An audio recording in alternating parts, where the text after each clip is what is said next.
As you are all aware, things have been a little on the hot side recently. Temperatures in the upper 80s to low 90s.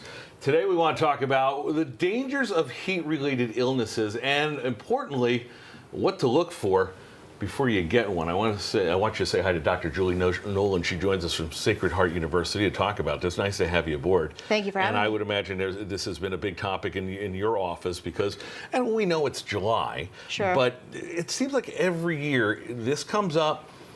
And a lot of folks are still unprepared. Yep, absolutely. Yeah, talk about what, in terms of what's the number one thing that comes through your office these days? Yeah, so we tend to see it a lot with athletics. Obviously high school sports are going to be starting up soon, so we see it a lot with, high school sports camps and soccer camps and things like that. Yes, exactly, exactly. Yeah, because, obviously during football practice, they've got the uniforms on, which is what we always talk about. Sure.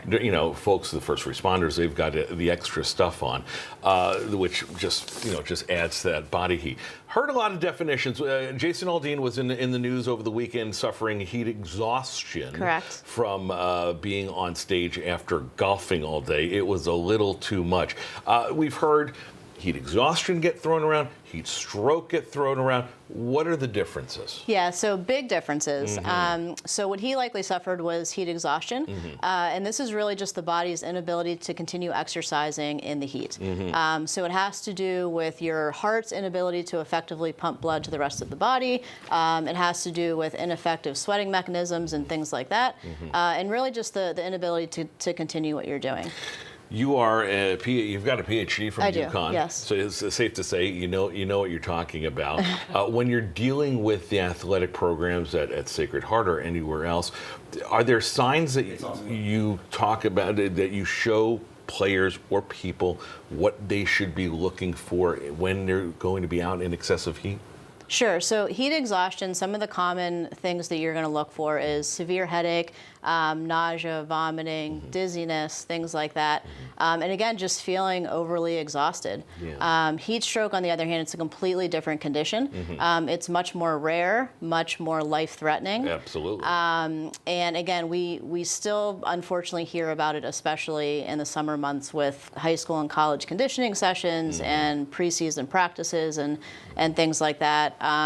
But unlike heat exhaustion, if heat stroke is not quickly recognized and treated, unfortunately, fatality is. And that was my next question. So you talk about nausea, you talk about headaches. When you start to feel that, how long before your body really gets into a danger zone? Sure. So, I mean, it can be variable, but it is very important to kind of listen to what your body is telling you.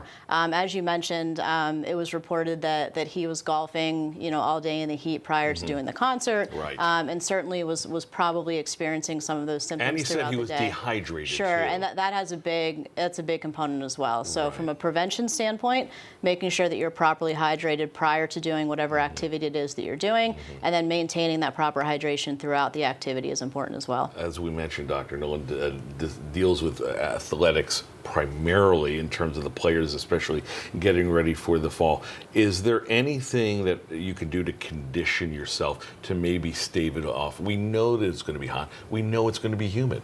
Sure, yeah. Acclimation is very important. So there's different kind of policies out there for athletics to follow.